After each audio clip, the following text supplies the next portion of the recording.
Assalamualaikum warahmatullahi wabarakatuh.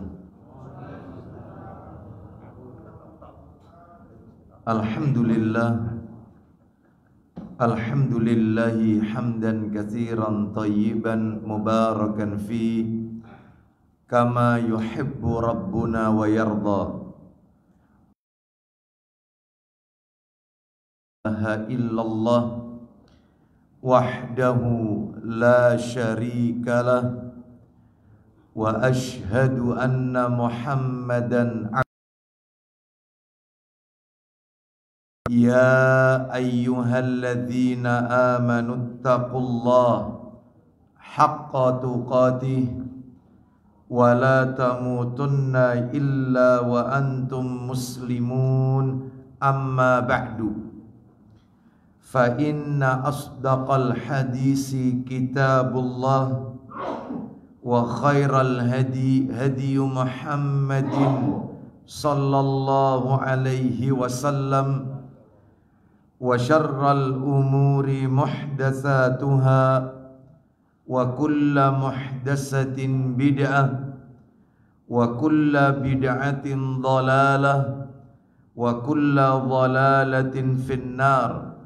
Ikhwan wa akhwati fillah, bapak-bapak, ibu-ibu, kaum muslimin dan muslimah, jamaah salat subuh Masjid Baitul Jannah Central Park yang semoga dimuliakan oleh Allah Subhanahu wa taala. Kepada segenap pengurus takmir Masjid Baitul Jannah Central Park Ayani yang semoga dirahmati oleh Allah Subhanahu wa taala. Puji dan syukur tidak henti-hentinya selalu kita panjatkan kepada Allah Subhanahu wa taala atas segala karunia nikmat yang telah Allah berikan kepada kita, yang tentunya kita tidak akan pernah mampu, tidak akan pernah bisa menghitung-hitung nikmat tersebut. Mulai kita bangun dari tidur sampai kita tidur kembali. Bahkan tidur itu sendiri merupakan bagian dari karunia nikmat Allah yang wajib untuk kita syukuri.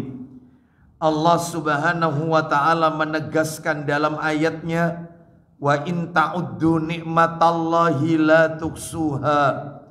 Dan jika kalian menghitung-hitung nikmat Allah, maka tentu kalian tidak akan pernah mampu, tidak akan pernah bisa untuk menghitung-hitungnya. Di antara kenikmatan-kenikmatan yang Allah karuniakan kepada kita tersebut, yang kita rasakan di pagi hari ini adalah nikmat sehat, nikmat diberikannya kita kesempatan, kemudahan untuk melaksanakan ibadah kepada Allah Subhanahu wa taala. Diawali dengan salat subuh berjamaah, dilanjutkan dengan talabul, salah satu sunnah Nabi sallallahu alaihi wasallam, yaitu salat sunnah isyraq. Semoga rangkaian amal ibadah yang kita lakukan di pagi hari ini semuanya tercatat di sisi Allah sebagai pemberat timbangan amal kebajikan kita kelak di yaumil mizan. Bapak ibu kaum muslimin dan muslimah rahimani wa rahimakumullah. Pagi hari ini kita akan lanjutkan pembahasan kita. Seperti biasa kajian kita di Sabtu pekan yang ketiga yaitu di Masjid Baitul Jannah Central Park. Materinya adalah membahas kitab yang ditulis oleh Syekh Adnan Torsyah hafizahullah ta'ala, yaitu kitab yang berjudul Madza Yuhibbun Nabiyyu sallallahu alaihi wasallam wa madza yakrahu, yang sudah diterjemahkan dalam bahasa Indonesia seperti buku yang ada di tangan saya ini, terbit 2 jilid, apa yang dicintai dan dibenci oleh Nabi sallallahu alaihi wasallam. Menurut catatan saya terakhir pada bulan yang lalu kita sudah masuk nomor 4. Apa yang Nabi cintai nomor 4, yaitu Nabi sallallahu alaihi wasallam menyukai mendahulukan sebelah kanan dalam segala keadaan atau perbuatan. Dalilnya, kita ulang dalilnya Bapak Ibu, lalu setelah itu kita lanjutkan materi yang tersisa. Disebutkan di dalam hadis riwayat Muslim, nomor hadis 213, itu dicetakan terjemahan 213. Adapun dicetakan nomor aslinya 268. Kita baca, an Aisyata radhiyallahu anhuma qalat kana Rasulullah sallallahu alaihi wasallam yuhibbut tayammuna fi sya'nihi kullihi fi na'laihi wa tarajjulihi wa tuhurihi. Kita dengarkan apa perkataan Aisyah radhiyallahu anhuma. Silakan 213.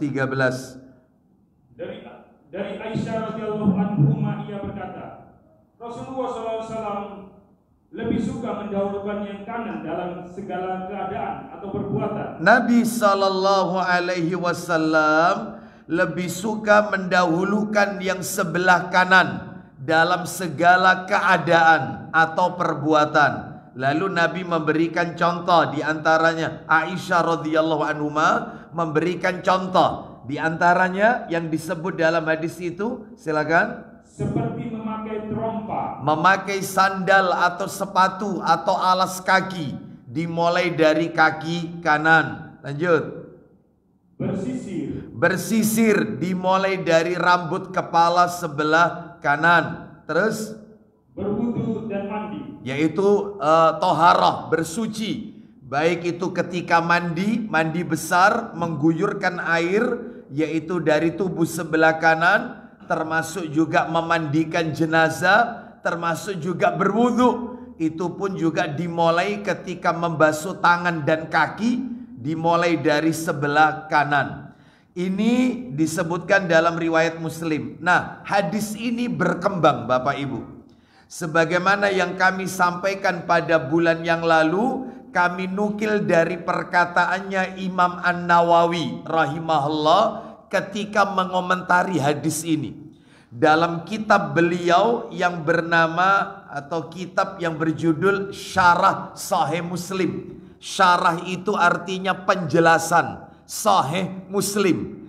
Jilidnya adalah jilid 2, halamannya 260 dan 261. Berkembang Bapak Ibu. Kira-kira yang sebelah kanan itu apa saja? Lah ini yang materinya belum tuntas sampai bulan kemarin. Mudah-mudahan pagi hari ini bisa kita tuntaskan. Bapak Ibu sekalian rahimani wa rahimakumullah. Kata beliau rahimahullah, Imam An-Nawawi rahimahullah, beliau mengatakan bahwasanya hadis ini mengandung pelajaran baku dalam syariat. Segala sesuatu yang mulia, segala sesuatu yang mulia, yang bernilai, maka dianjurkan untuk mendahulukan sebelah kanan. Apa saja itu? Nomor 1 sampai nomor 6 sudah saya sampaikan. Yang pertama, membasuh anggota wudhu, sudah kita bahas bulan yang lalu.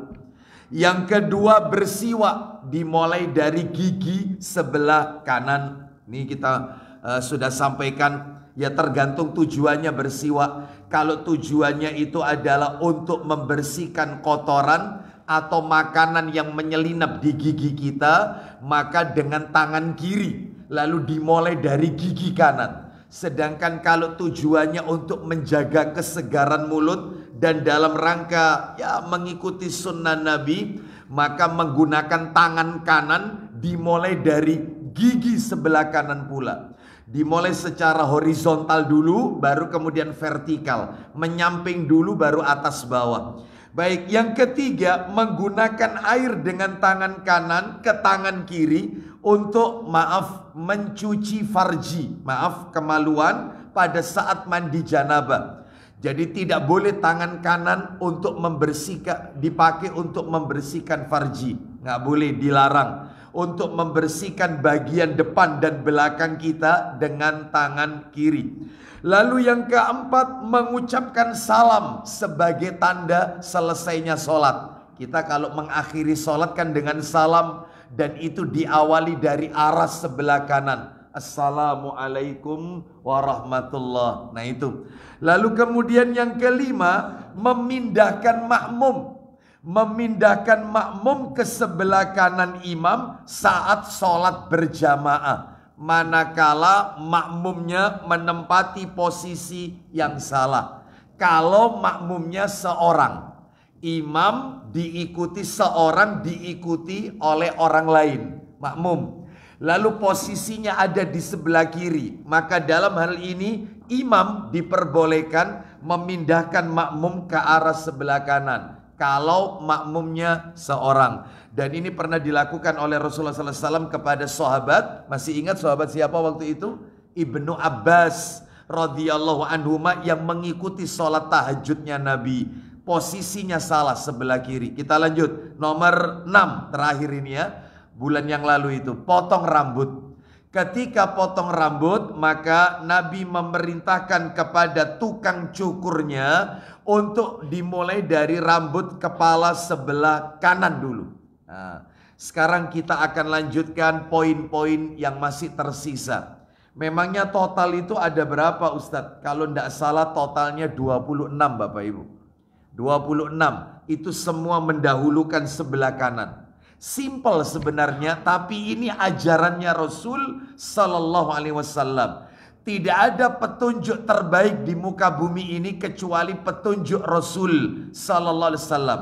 Beliau adalah sang uswatun hasanah kita. Beliau adalah pemberi suri tauladan terbaik di muka bumi ini. Mari kita teladani beliau, kita jadikan figur, kita jadikan tren, kita jadikan sebagai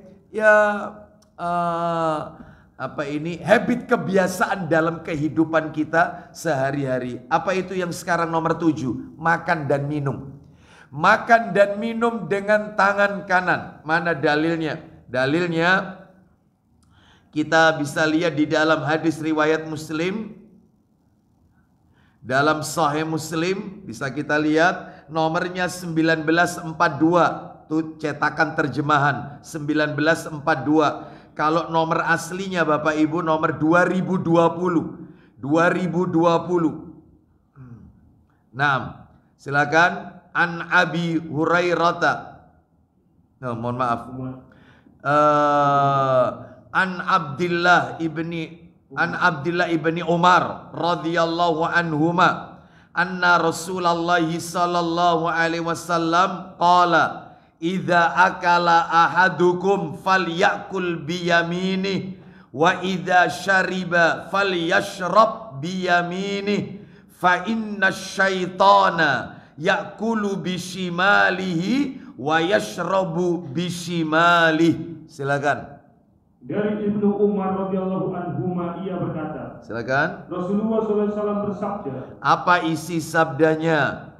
Apabila kamu makan dan minum, makan dan minumlah dengan tangan kanan. Nah, makan minumlah tangan kanan. Kenapa? Karena hanya setan yang makan minum dengan tangan kiri. Karena hanya syaitan yang makan dan minum dengan tangan kiri. Maka kita tidak diperbolehkan menyerupai perbuatan syaitan. Banyak Bapak Ibu. Nabi SAW mengajarkan kepada kita untuk menyelisih syaitan itu banyak. Di antaranya makan minum. Tangan kanan. Karena syaitan makan minum dengan tangan kiri. Di antaranya lagi adalah cara memakai sandal. Kata Nabi, kalau memakai sandal pakai dua-duanya. Atau kalau tidak, lepas dua-duanya. Karena syaitan cuma memakai alas kaki, cuma satu kakinya. Yang satu lepas. Makanya kalau sandal kita terputus, itu ya lepas dua-duanya saja. Atau pakai dua-duanya kalau mampu. Jangan satu pakai satu tidak. Karena syaitan itu hanya memakai sandal cuman sebelah. Nah, atau alas kaki cuman sebelah. Banyak sekali perbuatan yang Nabi melarang kita menyerupai seperti syaitan. Nah, sekarang kita lanjutkan. Bagaimana kalau orangnya kidal? Kebiasaan makan tangan kiri. Kita dengarkan ini hadis tentang orang yang kidal. Kebiasaan makan minum tangan kiri. Kita dengarkan nomor berikutnya Pak Didi. Sahih Muslim 1943. Nomor aslinya 2021. Dari Iyas bin Salama bin Al-Aqwa dari bapaknya. Ayo silakan baca. Dari Iyas bin Salama bin Aqwa radhiyallahu anhu, dia mengatakan, Iya. bahwa bapaknya menceritakan kepadanya, Anna rajulan akala inda Rasulillahi sallallahu alaihi wasallam bishimalihi faqala kul biyaminik qala la astati qala lastata'ta ma mana'ahu illal kibru qala fama rafa'aha illa fi. Silakan. seorang laki-laki makan dekat Rasulullah SAW dengan tangan kiri. Jadi dia makan dekat dengan Rasul sallallahu alaihi wasallam dengan tangan kiri. Lalu Nabi menasihatinya. Makanya penting ini amar ma'ruf nahi mungkar. Nabi memberikan nasihat, kalau makan tangan kanan. Lanjut. Maka bersabda beliau kepadanya, Apa kata Nabi kepada orang itu? makanlah dengan tangan kanan. Apa jawabannya orang itu kepada Nabi? Jawab orang itu, aku tidak bisa. Aku nggak bisa. Nah ini kidal, kebiasaan makan tangan kiri. Sedangkan tangan kanannya tidak terkena uzur. Maaf, tidak cacat. Tangan kanannya normal. Maka Nabi pun kaget. Apa kata Nabi? Sabda Nabi SAW, tidak bisa. Tidak bisa, padahal tangan kanannya itu sehat. Lah orang ini berarti orang sombong. Maka apa kata Nabi kepada orang itu? Tidak ada orang yang melarangmu, melainkan perasaan sombongmu. Nah, sombong itu Bapak Ibu definisinya sombong itu dalam riwayat Muslim Nabi bersabda sombong itu ialah batorul haqq wa ghamtun nas, menolak kebenaran dan menganggap remeh orang lain. Itu definisi sombong. Jadi dia dinasihati oleh Nabi nggak mau. Ya orang sombong. Betul kata Nabi. Tidak ada yang bisa menolak apa yang aku perintahkan kecuali itu orang sombong. Akibatnya apa? Karena dia sombong, Pak Didi. Silakan. Kata Iyas, orang itu benar-benar menjadi tidak dapat mengangkat tangan ke mulutnya. Lumpuh. Jangan dapat azab di akhirat. Di dunia sudah diazab oleh Allah. Karena dia menolak perintah Nabi. Nabi katakan makan dengan tangan kanan. Kecuali kalau cacat, maaf ya. Kecuali kalau terkondisikan. Loh ini normal kok. Makan tangan kanan. Dia jawab nggak bisa. Biasaanku tangan kiri. Maka lumpuh langsung tangannya. Nggak bisa mengangkat untuk ke mulutnya. Ini belum masuk ke liang lahat mendapatkan azab kubur. Di dunia masih hidup sudah dapat azab. Oleh karena itu maka hati-hati kalau Nabi sudah memerintahkan ayo sami'na wa ata'na. Jangan sombong. Ya, Nabi memerintahkan apa saja ya. Wah itu tidak cocok buat kita orang Indonesia, itu cocoknya untuk orang Arab ya. Wah itu kayaknya diterapkan di negeri kita kurang itu ya. Itu cocoknya budaya Arab dan seterusnya. Menolak ajaran Rasul sallallahu alaihi wasallam. Hati-hati Bapak Ibu. Oleh karena itu ayo tugas kita sami'na wa ata'na. Kita lanjutkan nomor 7. Nomor 8. Yang nomor 8 adalah mengedarkan makanan atau minuman ke arah kanan. Jadi Bapak Ibu kalau pegang kendali untuk memberikan makanan atau minuman, itu arah kanan dulu yang didahulukan, bukan arah kiri. Kanannya. Ya, seperti itu. Sampai seperti itu Bapak Ibu sekalian. Kanan dulu baru kiri. Mana dalilnya? Ayo dibuka Sahih Muslim. Nomornya 1951. 1951 itu nomor cetakan terjemahan. Kalau nomor aslinya 2029. 2029. Ya, silakan. Dari mana itu? Dari Anas.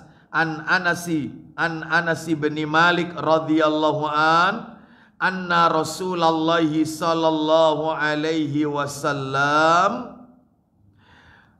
utiya bilabanin qad shiba bima'in. Silakan. Dari Anas bin Malik radhiyallahu an, Rasulullah SAW disuguhi orang susu campur air. Nabi diberi orang susu campur air. Lanjut. Di sebelah kanan beliau ada seorang Arab dusun, di kirinya Abu Bakar As-Siddiq. Di sebelah kanannya Nabi ada orang Arab Badui, Arab dusun. Sebelah kirinya Abu Bakar. Siapa Abu Bakar? Sahabat Nabi, merangkap mertua. Ya mertua, ya sahabat. Karena putrinya Abu Bakar dinikahi oleh Nabi. Mertua sebelah kiri, sebelah kanan orang Arab dusun, Arab Badu. Apa yang Nabi lakukan setelah meminum air susu campur air itu? Silakan.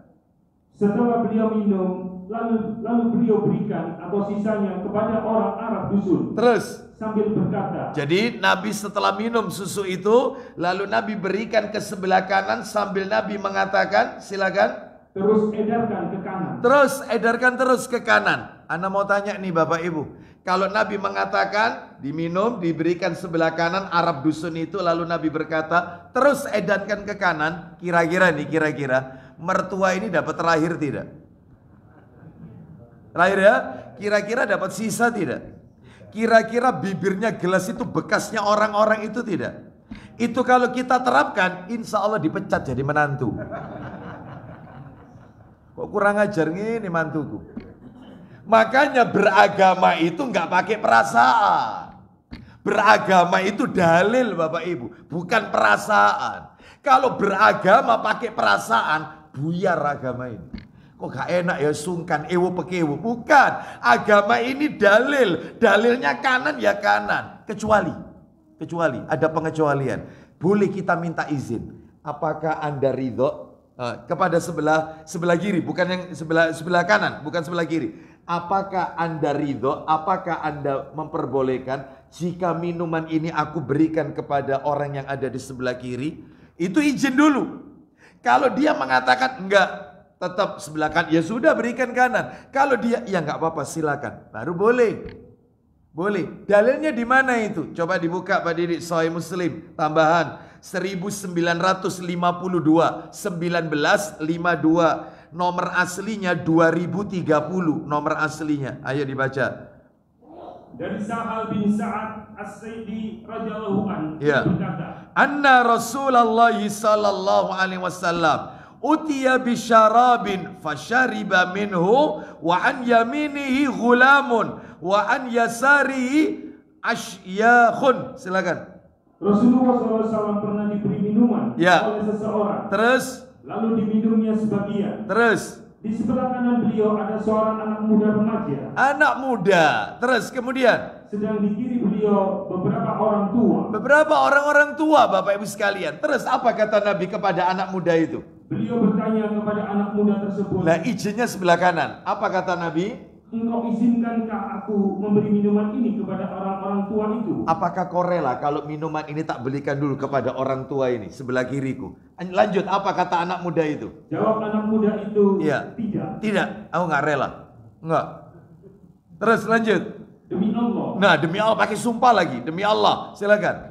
Aku tidak akan mengalah kepada siapapun terhadap bagianku dari pemberian Anda. Baik, aku tidak mau ngalah. Kalau itu dari pemberian Anda, Rasul ini dia kepingin yang pertama kali. Maka aku dulu. Maka kemudian lanjut setelah itu. Lalu beliau berikan minuman itu kepada anak muda tersebut. Nah, izin dulu. Ya, seperti itu. Oleh karena itu, karena kita yang pegang kendali, yaitu sebelah kanan lebih dahulu. Termasuk kalau ada tamu, kita mau nyuguhi kopi atau teh, sebelah kanan Anda dulu. Ya. Kalau yang sebelah kiri itu orang tua, maka Anda izin dulu. Apakah Anda suka, ridho? Kira-kira kalau minuman ini saya berikan ke sana dulu. Ya, kalau dia mengatakan, yo kayaknya diisi Rasul kanan diisi, ya sudah. Wis taklim soalnya ini sudah ngaji. Itu udah, itu hanya dia kanan. Tapi kalau silakan Pak, monggo, yang tua dulu. Baik, berikan. Yang penting sudah isi. Ya sudah isi. Ya, itu etikanya Bapak Ibu. Masalah ini loh, apa makanan aja itu dia. Anda keluar kepingin ngasih tetangga, antar-antar makanan. Maka tetangga sebelah kanan atau kiri dulu? Hah? Kanan. Anda pegang kendali soalnya. Kanan dulu. Ya. Kan tetangga sebelah kanan, rumah orang di sebelah kanan, rumah kita. Itu didulukan. Baru kemudian yang berikutnya. Jadi ini aturan yang Nabi ajarkan. Sekarang kita lanjutkan nomor 9. Yang sebelah kanan nomor 9. Nah, ini penting ini, terutama bapak-bapak. Apa nomor 9? Memakai cincin. Ada yang pakai cincin di sini? Nah, diletakkan di sebelah mana itu cincinnya? Ayo kita lihat. Bagaimana itu tata cara memakai cincin? Apakah Nabi itu pakai cincin? Kita dengarkan bersama. Rasulullah Sallallahu Alaihi Wasallam mengajarkan kepada kita, salah satunya adalah memakai cincin. Mari kita dengarkan Sahih Muslim tapi nomor asli ini. Dicetakan terjemahan itu, terjemahannya itu kacau. Tapi nggak apa-apa, kita baca saja ya. Tapi itu nanti saya akan revisi itu ya. Terjemahannya ada yang kacau. Coba dibuka Sahih Muslim cetakan terjemahan 1984. 1984. Saya akan bacakan yang nomor aslinya. 2094. 2094 nomor aslinya. Kita dengarkan nomor aslinya. Nah ini, silakan dari Anas bin Malik radhiyallahu an. Ayo coba kita pengen tahu apa itu kira-kira. Silakan. 1984. 1984. Ayo. Oh, mohon maaf, 1982. 1982. Maaf, 1982. Silakan. Dari Anas bin Malik radhiyallahu an ia berkata. Perhatikan. Rasulullah SAW memakai cincin perak. Terus. Bermata aki hitam. Terus. Yang diletakkan beliau di sebelah kanan jari. Baik, sebelah kanan jari. Nah itu betul. Ya betul itu terjemahnya. Padahal di situ nggak ada kanan kan? Nggak ada. Ya, sama Pak Didik ditambahin sendiri. Iya, sudah direvisi. Betul, memang artinya gitu. Coba apa adanya? Apa adanya? Yang apa adanya? Apa adanya? Coba. Apa adanya? Loh itu yang betul. Itu yang betul. Yang terakhir itu yang betul memang. Iya. Coba dibaca apa adanya, Sahih Muslim, cetakan terjemahannya, silakan. Rasulullah SAW memakai cincin perak bermata api hitam. Terus, yang diletakkan beliau di sebelah telapak tangan. Duh, telapak tangan, nggak jelas kan kanan kiri. Sedangkan teks Arabnya, nih perhatikan teks Arabnya. Anna Rasulullah sallallahu alaihi wasallam labisa khatama fiddatin fi yamini, yamin kanan. Sedangkan di situ nggak ada terjemahannya kanan. Makanya yang dibaca Pak Didi awal itu yang benar revisinya. Sebelah tangan kanan beliau. Nah itu ya, sebelum tak revisi ya. Jadi kanan Bapak Ibu kalau pakai cincin. Nah sekarang mari kita dengarkan aturan memakai cincin. Di antaranya yang perlu kita ketahui. 1. Dipakai pada tangan kanan. Jelas sekali ya, pada tangan kanan. Ini yang pertama ini. Yang kedua, dipakai di tangan kanan pada jari manis. Jari manis. Jari manis. Ya. Dalilnya di mana? Kok ada kata-kata jari manis? Ada di Sahih Bukhari. Yuk kita dengarkan Sahih Bukhari. Ini nomor asli. Cetakan terjemahan nggak ada. Karena cetakan terjemahan itu ringkasan, hanya 2000 nomor. Sedangkan Sahih Bukhari sampai 7000 Bapak Ibu nomornya. Lah itu ringkasan. Lah ini nomornya 5874. 5874 nomornya Sahih Bukhari. Nah, minta tuh. Coba ini aja. Nah, silakan. 5874. Dari mana di situ? Silakan. Dibaca. Dari Anas radhiyallahu an. Ayo. Dari Anas radhiyallahu an dia berkata, ya. Nabi SAW pernah membuat cincin. Ya. Lalu beliau bersabda, ya. Sesungguhnya kami telah membuat cincin yang kami ukir dengan suatu tulisan. Terus. Maka janganlah salah seorang dari kalian mengukir seperti itu. Nah, maksudnya ukiran Rasulullah Muhammad sallallahu alaihi wasallam. Jadi ukirannya itu ditulis sama Nabi, cincinnya itu. yaitu Rasulullah Muhammad sallallahu alaihi wasallam. Utusan Allah yaitu Muhammad sallallahu alaihi wasallam. Lanjut teruskan.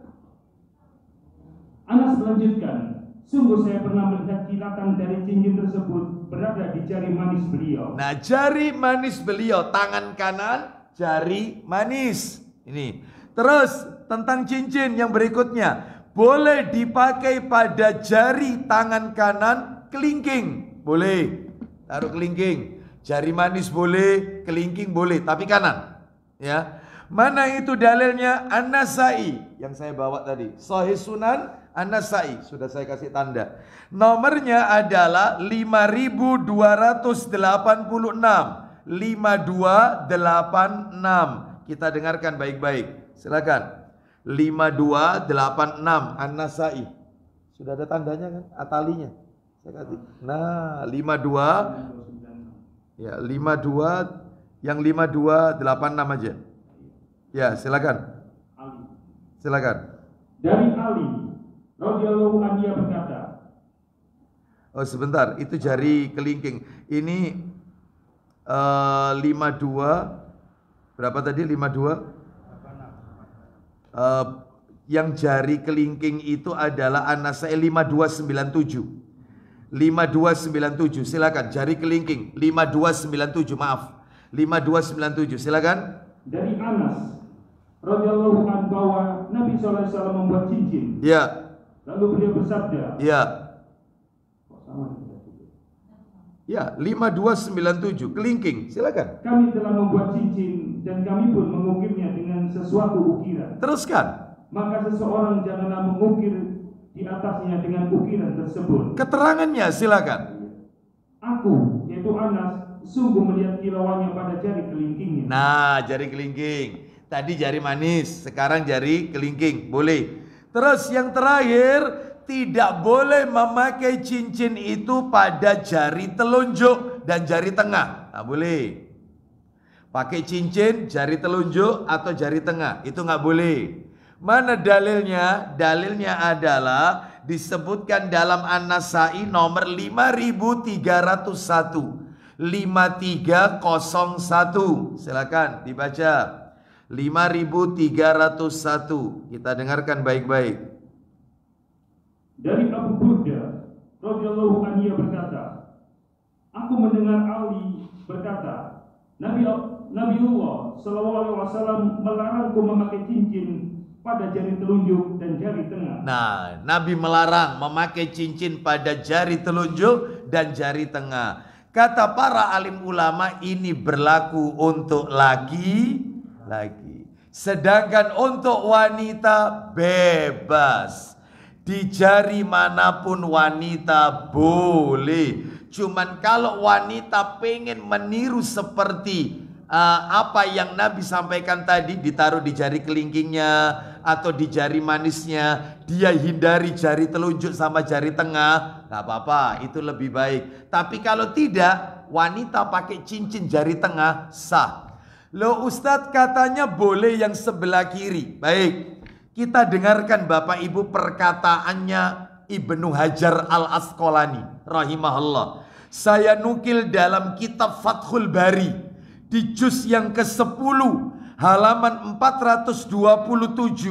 Beliau Ibnu Hajar rahimahullah berkata, bila tujuan memakai cincin untuk perhiasan, untuk kecantikan, kalau laki-laki untuk ya gaya-gaya gitu ya, untuk perhiasan lah ya, untuk penampilan, maka memakainya sebelah kanan itu lebih afdol. Tetapi jika tujuannya itu adalah untuk cap atau stempel, karena dulu Rasulullah SAW itu kalau yaitu beliau menulis surat, yang nulis bukan Nabi, karena Nabi itu nggak bisa baca, nggak bisa nulis. Nabi perintahkan sahabatnya untuk menulis apa yang Nabi ucapkan. Raja-raja terdahulu nggak mau baca surat yang nggak ada stempelnya. Maka Nabi memerintahkan untuk membuatkan cincin berlogo stempel Muhammad Rasulullah. Itu diletakkan di sebelah kiri untuk stempel, bahkan ditaruh di bagian dalamnya untuk stempel. Maka kalau tujuannya itu untuk itu, maka tangan kiri. Tapi kalau tujuannya untuk berhias, cantik-cantikan, gaya, ya perhiasan, sebelah kanan. Ini perkataannya Ibnu Hajar. Sekarang stempel kan bukan pakai cincin Bapak Ibu. Stempel kan sudah ada. Nah, berarti sekarang kalau begitu pakai cincin dalam rangka apa? Dalam rangka untuk ya berhias. Nggak apa-apa laki-laki, asalkan jangan emas. Haram laki-laki pakai emas, perak boleh. Atau selain itu, Ustadz warnanya keemasan, bukan dari emas. Yang nggak boleh itu bahan bakunya. Adapun kalau warna nggak masalah. Yang penting jangan bahan bakunya dari emas, nggak boleh. Makanya kalau ada suami istri tukar cincin atau apa, calon mempelai laki, calon mempelai wanita sebelum menikah tukar cincin, ya diikat istilahnya. Ya, maka ini dihindari. Sebaiknya yang memakai cincin itu pihak wanita, itu pun yang memakaikannya adalah mahramnya wanita itu atau sesama wanita yang lain. Sedangkan yang laki-laki yaitu memakai cincin perak saja. Ya, baik. Akik bagaimana? Iya sama, pakai akik.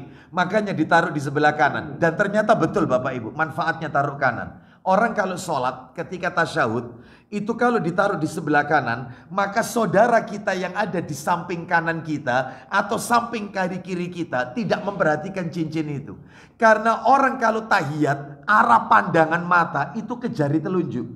Jari telunjuk. Sehingga kalau kita pakai cincin ditaruh sebelah kiri, maka orang di samping kiri kita atau kanan kita, atau kita melihat orang yang ada di kanan kita, itu akan melihat cincin itu karena taruh kiri. Koyoke kecubung koyo. Ya. Api iku coba ono pelerete abang api.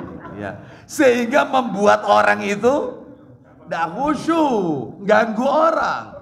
Ya. Makanya ditaruh sebelah kanan. Dan kalau bisa, kalau itu ada permatanya, ketika sholat dibalik aja, supaya tidak ganggu konsentrasi kita. Dibalik aja, dibalik. Nanti setelah sholat baru dibalik lagi. Nah, ya ini ini yang nomor 9, memakai cincin. Masalah kayak gini aja diatur. Agama mana yang serinci ini kalau bukan Islam? Hanya Islam. Ya. Yang berikutnya nomor 10, memakai jam tangan. Mulai ya, dicoplok kabeh nih ya. Memakai jam tangan ya. Maka kata para alim ulama, apa di zaman Nabi ada jam? Enggak ada jam di zaman Nabi. Lah terus kok bisa ada jam tangan seperti ini? Maka dikiaskan. Kalau tadi cincin untuk berhias, sekarang jam tangan. Kalau tujuannya itu untuk berhias, ya buat gaya-gaya kecantikan, itu tangan kanan. Tapi kalau tujuannya itu adalah untuk mengingat waktu sholat, ya maka ditaruh sebelah kiri. Ya, lah panjenengan pakai jam itu tujuannya untuk apa?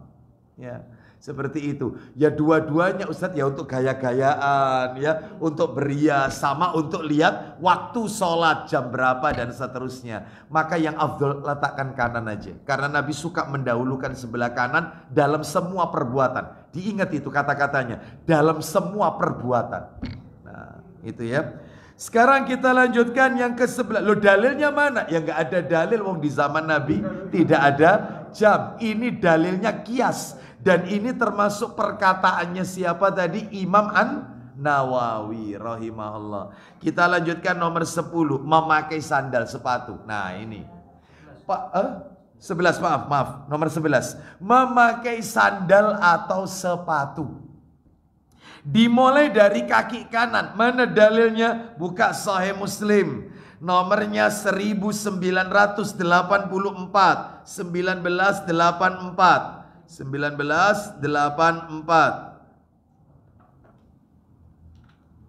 Ya.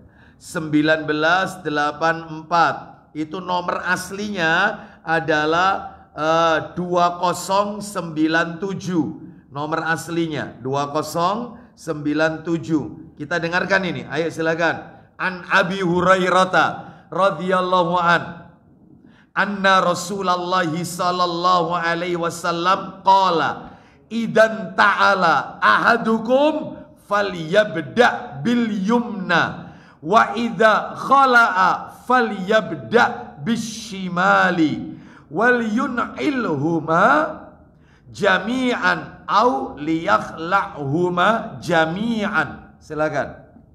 Dari Abu Hurairah radhiyallahu anhu ia berkata, Ya, silakan. Rasulullah SAW bersabda, Apa isi sabdanya? bila kamu memakai trompa Atau sandal, ya. atau sendal, mulailah dengan yang kanan. Terus, Dan bila kamu membukanya, mulailah dengan yang kiri. pakainya kaki kanan, melepasnya kaki kiri. Lanjut kata Nabi. Pakailah kedua-duanya sekaligus dan tanggalkan kedua-duanya sekaligus. Pakai dua-duanya, kalau tidak lepas dua-duanya. Dalam riwayat yang lain, ini karena materinya bukan tentang masalah ini materinya adalah tentang sunnah-sunnah Nabi itu di Masjid Al-Ikhlas Palm Spring. Lah itu ada materi ini beberapa bulan yang lalu. Itu kata Nabi dalam kitab silsilah hadis sahih, syaitan itu hanya memakai satu sandal. Makanya kita nggak boleh menyerupai seperti syaitan. Dalam kitab silsilah hadis as-sahihah. Baik, saya tambahkan keterangan tentang sandal ini. Pak, Bu, mohon maaf. Orang memakai sandal, ya, di rumah pakai sandal, sandal hotel ya. Di rumah pakai sandal, di hotel pakai sandal, kemana-mana kita pakai sandal. Maka kata para alim ulama, dia telah melakukan perbuatan yang dilakukan oleh nabi-nabi terdahulu. Jadi kebiasaan para rasul, para nabi terdahulu, tidak lepas sama alas kaki. Lah kalau untuk kesehatan Ustadz sesekali nyeker karena yaitu untuk ya kesehatan apa boleh nggak apa-apa. Tetapi biasakan pakai sandal. Iya, karena ini kebiasaannya para nabi, para rasul. Di rumah meskipun bersih, lantai rumah kita pakai sandal. Mana dalilnya? Dalil surat Toha. Loh, di Quran dalilnya, Quran. Allah berfirman dalam surat Toha, surat nomor 20, ayatnya ayat 11 dan 12. Kita dengarkan ayatnya. Surat 20 Toha, ayat 11 dan 12. Toha, ayat 11 dan 12. Allah Ta'ala berfirman.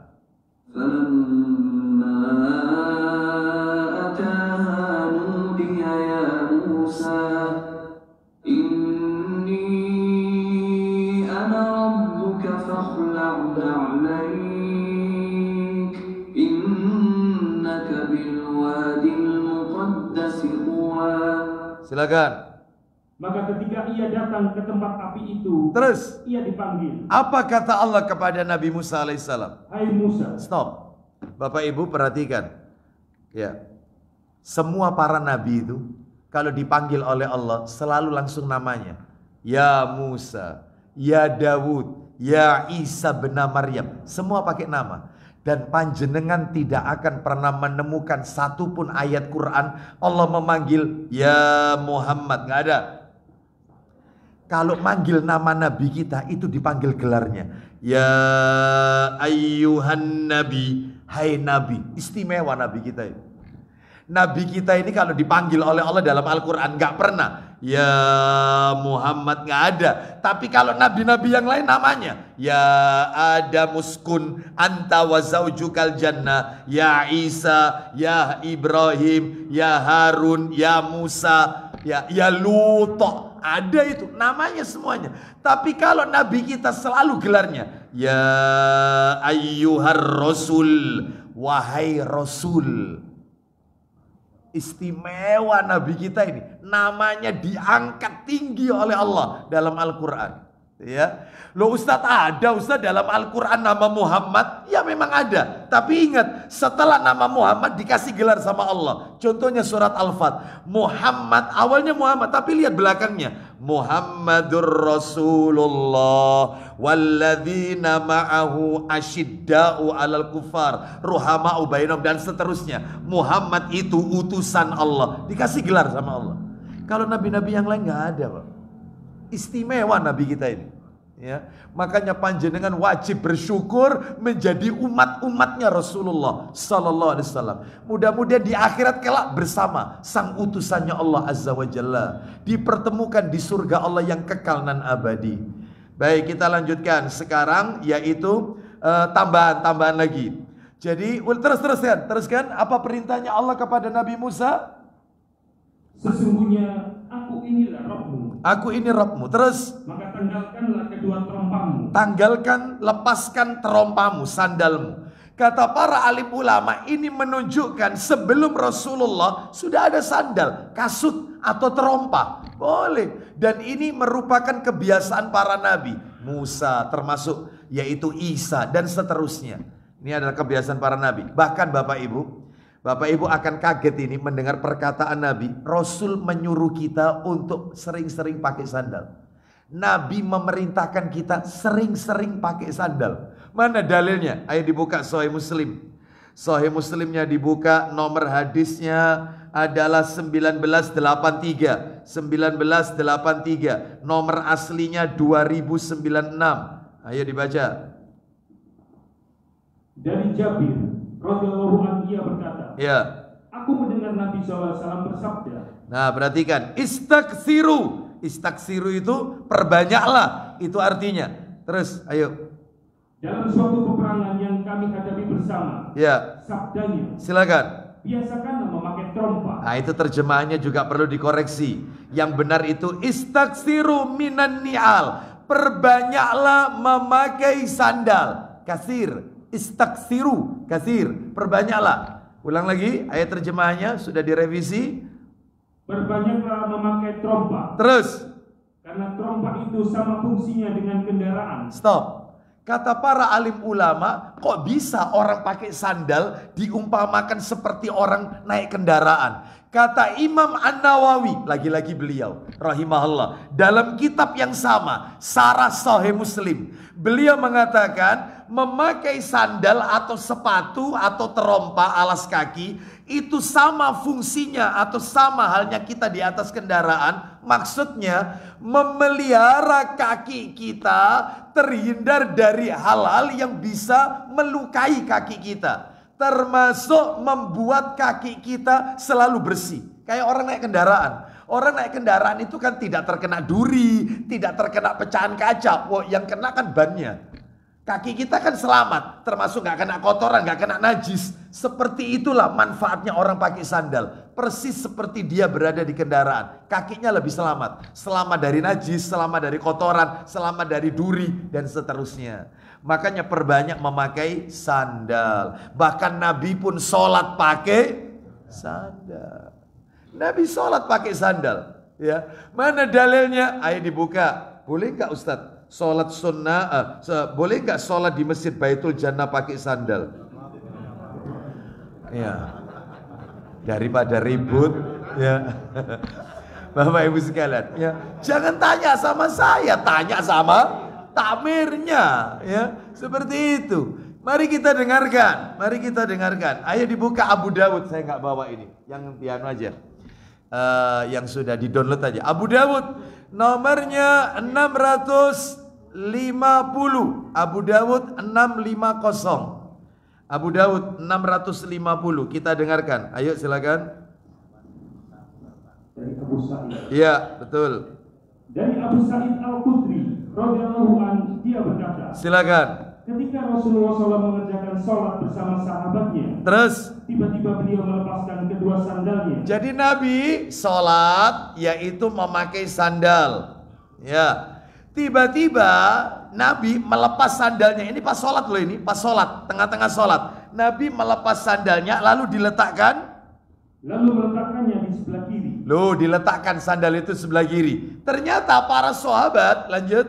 Sewaktu para sahabat melihat tindakan beliau itu. Loh, para sahabat ketika melihat Nabi melepas sandalnya, maka mereka ikut pula melepas sandalnya. Jadi sahabat itu taat betul Bapak Ibu. Jadi nggak tanya why. Ya. Kenapa? Apa yang Nabi lakukan sami'na wa ata'na. Wes gak usah takon apa alasannya. Itu sahabat Bapak Ibu sekalian, beda dengan kita. Sami'na wa limada. Kami dengar tapi opo.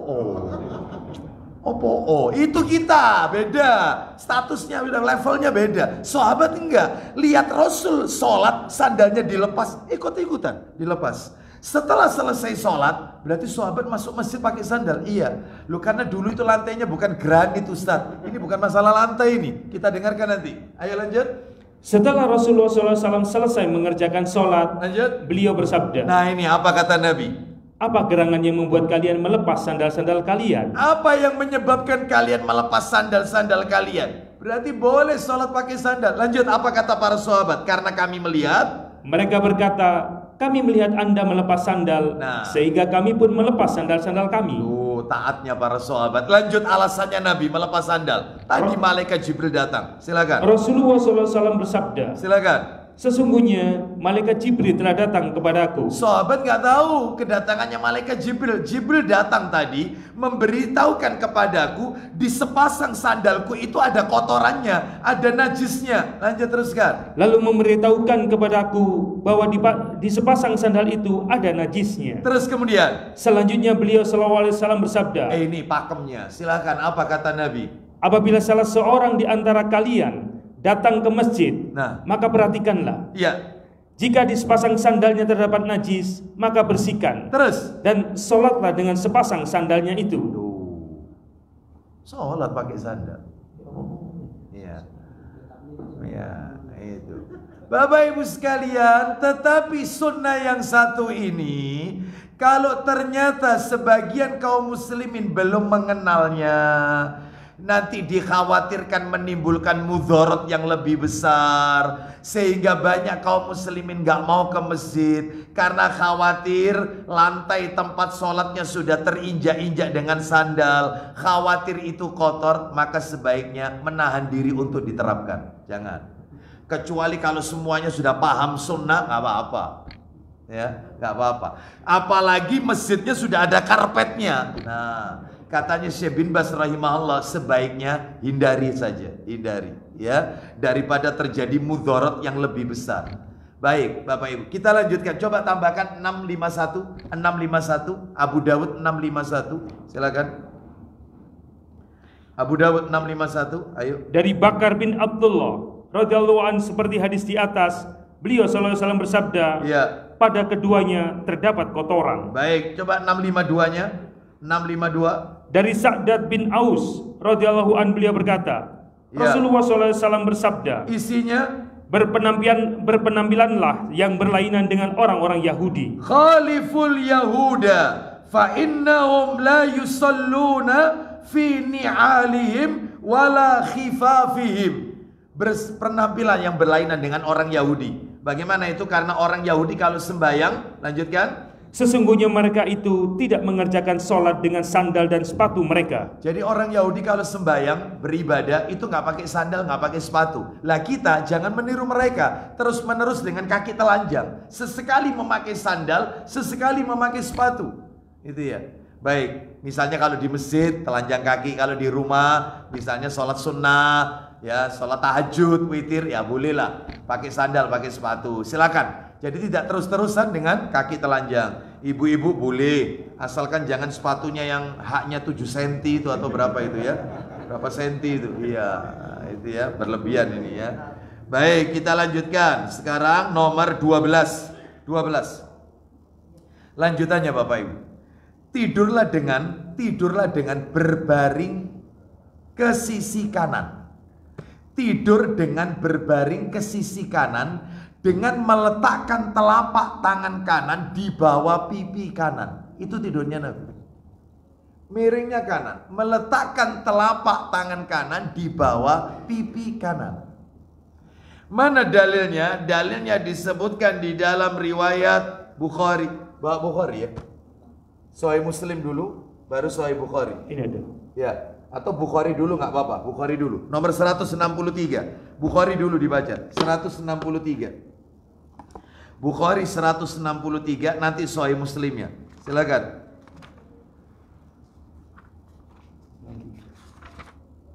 Ya. Ayo. 163 Bukhari. Ya? Dari Barok bin Azib. Nah, Barok bin Azib radhiyallahu an. Itu nomor cetakan terjemahan ya 163. Kalau nomor aslinya 247 nomor aslinya. Ayo dibaca terus, silakan. Dari Barok bin Azib radhiyallahu an mengatakan, ya, bahwa Nabi SAW bersabda kepadanya. Nah, terus, apabila engkau hendak tidur, berwudulah lebih dahulu. Kalau mau tidur wudu dulu. Terus, seperti wudu untuk sholat. Lanjut. Sesudah itu berbaring ke kanan. Berbaring ke kanan. Stop sampai di situ. Sekarang saya tambahkan Sahih Muslim nomor 2336. 2336. Nomor 2336 Abu Hurairah radhiyallahu an. Ya, 2336. Nomor aslinya 2714. Ayo, kita dengarkan ini. Silakan. Dari Abu Hurairah radhiyallahu an ia berkata, Iya. Rasulullah SAW bersabda, Apa isi sabdanya? apabila seseorang kalian hendak tidur, hendaklah dikirapnya. Ya betul, dikirapnya. Hendaklah dikirapnya tempat tidurnya lebih dahulu dengan ujung kainnya sambil menyebut nama Allah. Berapa kali? 3 kali. Itu riwayat 3 kali itu ada dalam Sahih Bukhari yang tadi sebenarnya ya. Jadi kalau kita mau merebahkan badan kita, ujung spray kita itu sebenarnya harus dikirapkan. Atau kalau tidak dikibaskan atau dikirapkan, pakai sapu lidi, penebah. Nah, sapu lidi. Sambil membaca nama Allah. Bismillah. Bismillah. Bismillah. Kenapa? Ayo lanjut. Alasannya. Karena kamu tidak tahu apa yang telah terjadi di tempat tidurmu selama kamu tinggalkan. Karena jin itu suka menempati tempat tidur yang dalam keadaan kosong. Maka sebelum kita rebahkan badan kita ke tempat tidur itu, kibaskan dulu. Boleh pakai tangan. Bismillah. Bantalnya bismillah. Gulingnya bismillah. 3 kali itu Bapak Ibu. Karena tempat tidur yang kosong itu senang jin tidur di atasnya. Lah nanti ketika masuk kamar mau istirahat, ya gak usah takut. Apa iki kira-kira ya? Gak usah. Ya langsung aja bismillah. Itu aja. Kita lebih mulia daripada mereka. Kita makhluk ciptaan Allah lebih mulia daripada jin, daripada iblis, daripada syaitan. Ya, bahkan lebih baik daripada malaikat. Ini manusia lebih mulia. Baik Bapak Ibu sekalian rahimani wa rahimakumullah, lebih sempurna ya. Kita lanjutkan. Jadi terutama rumah yang ada kamar tamunya. Ya. Itu ada dalilnya Bapak Ibu. Rumah yang ada kamar tamunya, yang kamar tamu itu baru terisi kalau ada tamu. Maka itu sunnahnya Bapak Ibu, sunnahnya bukan dipannya loh ya, bukan dipannya, kasurnya itu diberdirikan. Jadi tidak dihamparkan, diberdirikan. Jangan sampai digunakan sebagai tempat berbaring atau tempat jin ada di situ. Jadi diberi kasurnya, bukan dipannya. Ya, kasurnya. Oleh karena itu masuk kamar kan kosong, nggak ada orang ini. Masuk kamar kosong, salam, assalamu alaina. Kalau masuk rumah kosong kan gitu, bukan assalamualaikum, tapi assalamu alaina wa ala ibadillahi sholihin. Rumah yang tidak berpenghuni itu assalamu alaina, seperti kita kalau tahiyat itu assalamu alaina wa ala ibadillahi sholihin, seperti itu. Lalu kita kibaskan tempat tidur kita, karena kita tidak tahu apa yang terjadi di atas tempat tidur tersebut. Baik, anak-anak kita mau kita tidurkan, bayi mau ditidurkan, tolong dikibaskan dulu. Sebab ada yang terkena ain, terkena gangguan jin, nangis terus dan seterusnya, maka kibaskan bismillah, bismillah, terus baru diletakkan. Nah, itu ya. Baik, kita lanjutkan sekarang. Sampai seperti itu Nabi itu ngeman umatnya, sampai seperti itu. Kita teruskan, yaitu di bawah pipi kanan sebelah mana? Tadi kan miring ke kanan. Coba Abu Dawud. Abu Dawudnya dibuka nomor 5045. 5045. Ayo. Abu Dawud 5045. Dari Abu Hurairah radhiyallahu an. Silakan. Ayo Pak Didi. Sebentar Ustaz. Dari Hafsah. Ya. Dari Abu Hurairah radhiyallahu an. 5045. Oh. Maaf itu Sahih Muslim ya. Ini ya betul ya 5045. Baik enggak apa-apa. Abu Dawud iya, betul. Dari Hafsah. Betul, Hafsah radhiyallahu anhuma. Silakan. Dari Hafsah, istri Nabi sallallahu alaihi wasallam, bahwa Rasulullah sallallahu alaihi wasallam apabila hendak tidur, beliau meletakkan tangannya yang kanan di bawah pipinya. Nah, ini ada pelengkapnya ini. Kalau tadi kan miring kanan, sekarang meletakkan telapak tangan kanan di bawah pipi kanan. Kita lanjutkan Bapak Ibu sekalian yang nomor 13. Masuk masjid, kaki kanan. Masuk masjid, kaki kanan.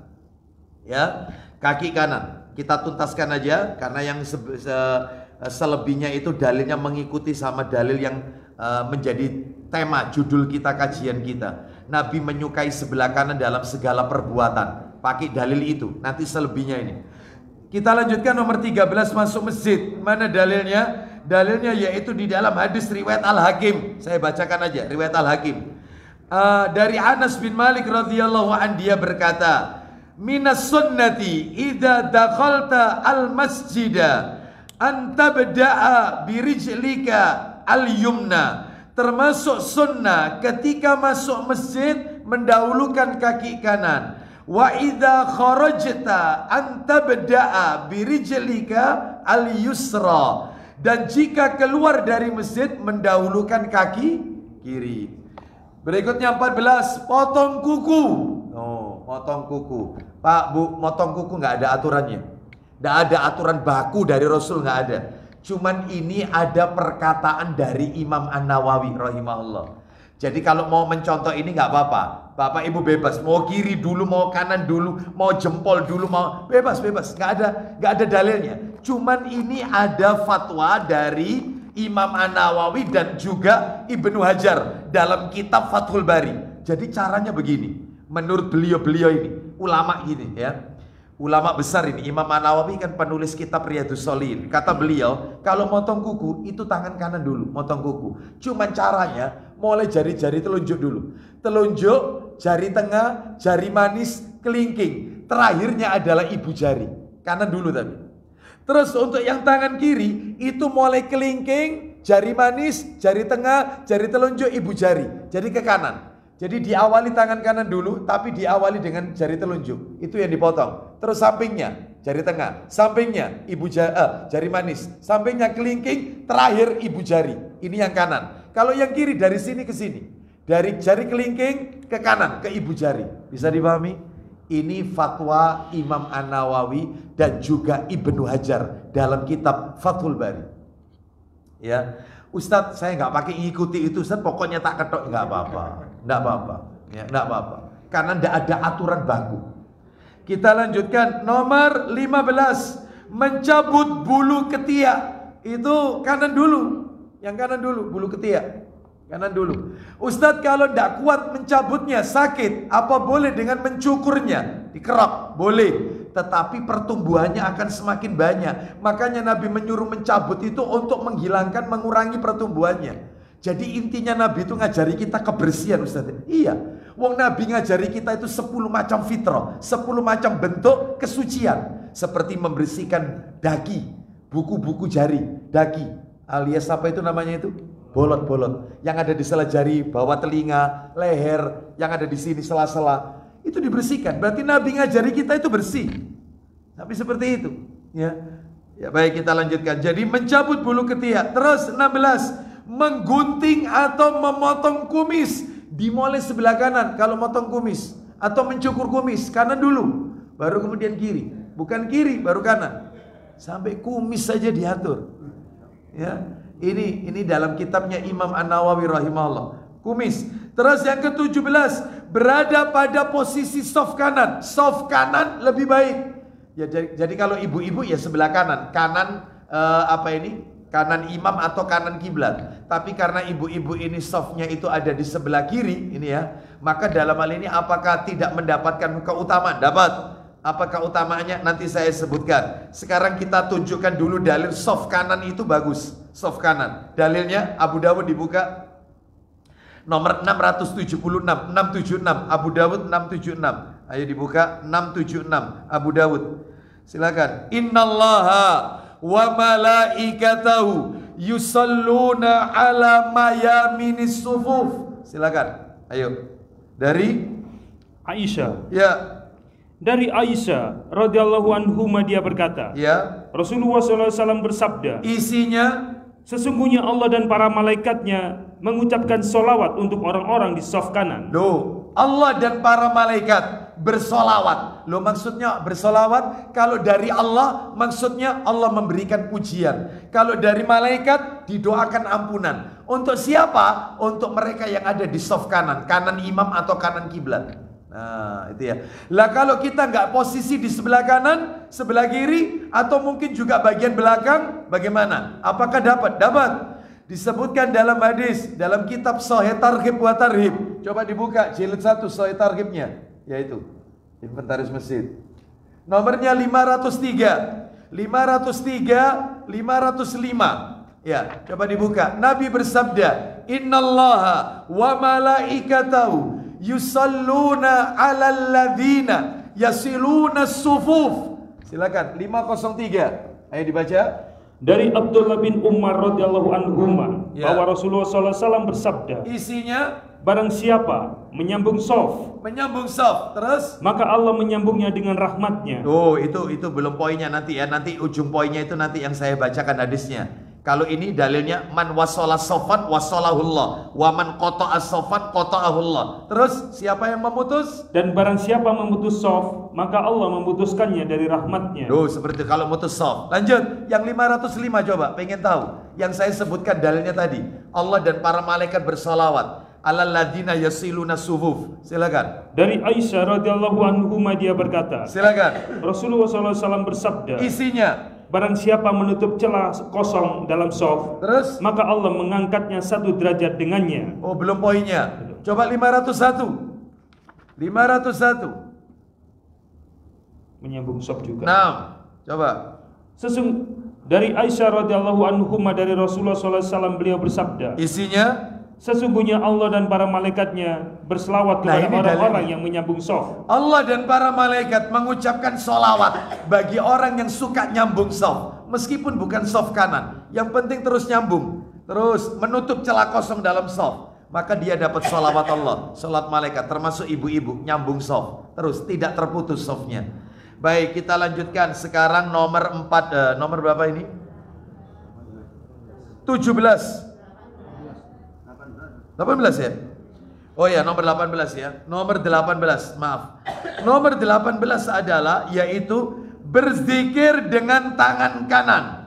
Zikir dengan tangan kanan. Jadi kalau baca astagfirullah, astagfirullah, astagfirullah.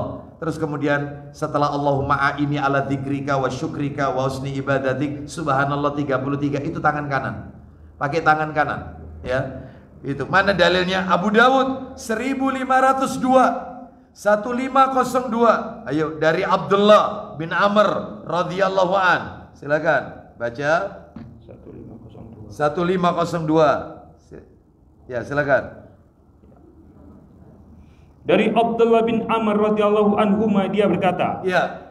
saya pernah melihat Rasulullah SAW menghitung bacaan tasbih. Ya, tasbih Ada tambahan dengan tangan kanan beliau. tangan kanan beliau. Ustadz, kalau misalnya nggak tangan kanan zikirnya pakai tangan kiri apa boleh? Buka 1501 Abu Dawud 1501. Ayo dari Yusairah. Dari Yusairah radhiyallahu an, bahwasanya Nabi SAW pernah memerintahkan mereka Ya, supaya terus menjaga amalan takbir, takbir terus. takdis, Takdis, yaitu yaitu tasbih. mensucikan Allah. Ya, tasbih. Takdis itu sama dengan tasbih. Takdis sama dengan tasbih. Subhanallah. Lanjut teruskan. Dan tahlil, Tahlil la ilaha illallah. Terus. mengucapkan la ilaha illallah. Terus. Hendaklah mereka menghitung dengan memakai ujung jari, Terus. karena ujung jari-jari itu pada hari kiamat akan ditanya dan ia akan berbicara. Nah, pakai ujung jari. Nabi nggak bilang kanan atau kiri. Enggak. Sehingga boleh meskipun tangan kiri dipakai zikir. Cuman yang lebih afdol menggunakan kanan. Kenapa kok dikatakan lebih afdol? Ikut materi kita. Judul yang dibaca Pak Didi awal tadi kajian. Rasulullah lebih menyukai mendahulukan sebelah kanan dalam semua keadaan. Itu pakai terus itu, ngikut terus itu. Semua keadaan. Itu yang lebih afdolnya kanan. Sekalipun kiri boleh. Dan itu pakai jari jemari, bukan pakai alat semacam apa itu? Tasbih. Kenapa? Karena tubuh kita ini nanti akan bicara. Dia akan bersaksi Bapak Ibu sekalian. Atau pakai yang cetekan itu apa itu? Digital. Folder apa? Nah, digital. Jangan Bapak Ibu, sebaiknya pakai jari jemari. Ya, kenapa? Karena ini akan bicara nanti kepada Allah Azza wa Jalla. Eman kan? Eman. Dia akan jadi saksi buat kita nanti. Seperti itu ya. Dan maaf ya, saya minta maaf, betul-betul minta maaf. Orang zikir menggunakan biji-bijian seperti tasbih menyerupai agama lain, Hindu dan Buddha. Mereka pakai tasbih. Lah kita nggak boleh menyerupai mereka. Rasul ngajarkan pakai jari jemari. Seperti itu. Ya, itu diajarkan. 19 keluar dari toilet. Keluar dari toilet. Kaki kiri. Kita lanjut. 20 berjabatan tangan. Tangan kanan. Ustadz, tangannya terkondisikan uzur, boleh tangan kiri. Berjabatan tangan itu tangan kanan. Tapi kalau sakit maka boleh dengan tangan kiri. Itu nomor 20. 21, menyentuh Hajar Aswad ketika tawaf. Menyentuh Hajar Aswad itu Pak, Bu, caranya ada 4. Ini barangkali ada yang mau berangkat umroh. Sekalian mohon maaf, ini tambahan ilmu. Mohon maaf ya. Mohon maaf, saya yakin panjenengan sudah bolak-balik umroh, tapi masih saja kita lihat di sana sini kekeliruan ya. Apalagi manasik umrohnya dibimbing tidak sesuai sunnah Nabi ya. Maka caranya mencium Hajar Aswad itu ada 4 Bapak Ibu. Cara yang Hajar Aswad. Usap dulu Hajar Aswadnya dengan tangan kanan. Itu yang Nabi ajarkan. Riwayatnya Bukhari. Diusap dulu, lalu setelah itu dicium. Tidak mengeluarkan suara, nggak boleh. Sebagaimana seorang suami mencium istrinya, nggak boleh. Ya, suami mencium istrinya kan gitu ya? Nggak boleh. Oh enggak, oh kasihan istrinya ya. Baik, ini cuma ditempelkan aja. Nyium Hajar Aswad itu cuma ditempelkan. Tapi diusap dulu ya. Saya ulang dari awal. Cara pertama, diusap dulu, lalu dicium, ditempelkan. Setelah itu sujud. Sujud itu bukan sujud kayak sambil mengucapkan Bismillahi Allahu Akbar. Itu cara pertama. Cara kedua, Nabi pernah ngajarkan, tidak bisa mencium, Nabi gosokkan tangannya ke Hajar Aswad. Lalu tangannya dicium, gak boleh bersuara, hanya nempel. Bismillahi Allahu Akbar. Cara ketiga, Nabi pernah pakai tongkat. Tongkatnya itu digosokkan ke Hajar Aswad, karena Nabi gak bisa mendekat, digosokkan, lalu tongkatnya yang dicium. Bismillahi Allahu Akbar. Cara keempat adalah dengan melambaikan tangan ke Hajar Aswad. Persis posisi pas. Bismillahi Allahu Akbar. Sambil dilambaikan aja tanpa mencium. Sebab banyak yang begini. Bismillahi Allahu Akbar. Kisbai. Itu ya tidak ada tuntunannya. Nggak ada tuntunannya ya. Kalau itu diajarkan travel ya, maka mohon maaf perlu dikritik ya. Jadi nggak ada tuntunannya melambaikan tangan sambil ada ya. Baik, mencium Hajar Aswad itu kalau tangannya nempel itu dicium. Kalau ini cuma melambaikan nggak nempel, nggak usah dicium ya. Baik, masih banyak kesalahan di sana sini ketika umroh atau haji. Terus 22 ya, betul ya, 22 ya. Menyisir rambut, rambut kepala sebelah kanan. 23, memakai baju, dimulai tangan kanan, jaket, baju, tangan kanan. 24, yaitu memakai celana, kaki kanan. 25, memandikan jenazah, dimulai dari tubuhnya sebelah kanan dulu, mengguyurkannya itu. Nah, jumlah bilangan ganjil ya. Kalau mau 5 guyuran ya 5 guyuran, tapi dimulai anggota sebelah kanan. Terus kemudian yang berikutnya 26, bercelak. Memakai celak, yaitu dimulai dari, loh ini pakai celak itu laki perempuan? Iya. Laki-laki dan perempuan. Makanya kata Nabi bercelaklah dalam riwayat Ibnu Majah, karena celak itu bisa menjernihkan pandangan mata dan menumbuhkan bulu mata. Makanya sebagian anak kecil itu sama orang tuanya bulu matanya itu dipotong ya, dipotong supaya bagus, nanti lentiknya itu bagus. Jangan haram mencabut bulu mata, itu haram, dilaknat oleh Rasulullah. Maka kalau anak kecil supaya bulu matanya bagus, jangan dicabut, kasih celah aja, dikasih celaan. Itu bisa menumbuhkan bulu mata, bagus, lentiknya itu bisa bagus. Apalagi ibu-ibu kepingin gitu ya, mengkoknya pakai apa itu? Apa itu? Bukan. Apa itu? Pakai apa itu? Sampai mau merem itu loh susah. Mau melek itu loh susah. Saking beratnya itu ya. Ya Allah, nggak usah ya. Apalagi bulu alisnya dicukur, nggak boleh, haram juga ini ya. Baik, jadi entah itu sulam alis atau apapun, maka itu haram hukumnya. Wallahu a'lam bishawab. Tuntas materi kita, berarti bulan depan kita masuk yang dicintai Nabi nomor 5, insya Allah. Mudah-mudahan Allah jadikan kita orang-orang yang istiqomah mengikuti petunjuk Allah dan petunjuk Rasul sallallahu alaihi wasallam. Ada yang bertanya? Ustaz, ya. Biasa kita delosor di karpet gini, apa perlu dikipaskan dulu? Delosor di karpet, delosor ini apa ya? Rebahan. Guyangan Rebahan di atas karpet. Apakah karpetnya itu perlu dikibaskan lebih dahulu? Wallahu a'lam bishawab. Setahu saya perintahnya itu adalah tempat tidur. Sedangkan kalau alas, apalagi di masjid, maka ini kan bukan sebagai tempat tidur. Wallahu a'lam bishawab. Jadi cuman ini di tempat tidur aja. Wallahu a'lam. Hotel sama hotel. Kan baru datang. Baru datang. Betul. Naam, sahih. Betul. Barakallahu fiik. Kita kibaskan dulu bismillah karena tentunya kamar itu tidak terisi. Baik Bapak Ibu, karena kita masih ada amanah di tempat lain, saya cukupkan sampai di sini. Semoga menjadi tambahan ilmu yang manfaat. Wassallallahu ala nabiyyina wa ala alihi washabihi wasallam. Subhanakallahumma wa bihamdika asyhadu an la ilaha illa anta astaghfiruka wa atubu ilaik. Wa akhiru da'wana anil hamdulillahi rabbil alamin. Assalamualaikum warahmatullahi wabarakatuh. Waalaikumsalam warahmatullahi wabarakatuh. Kalau tangan kanan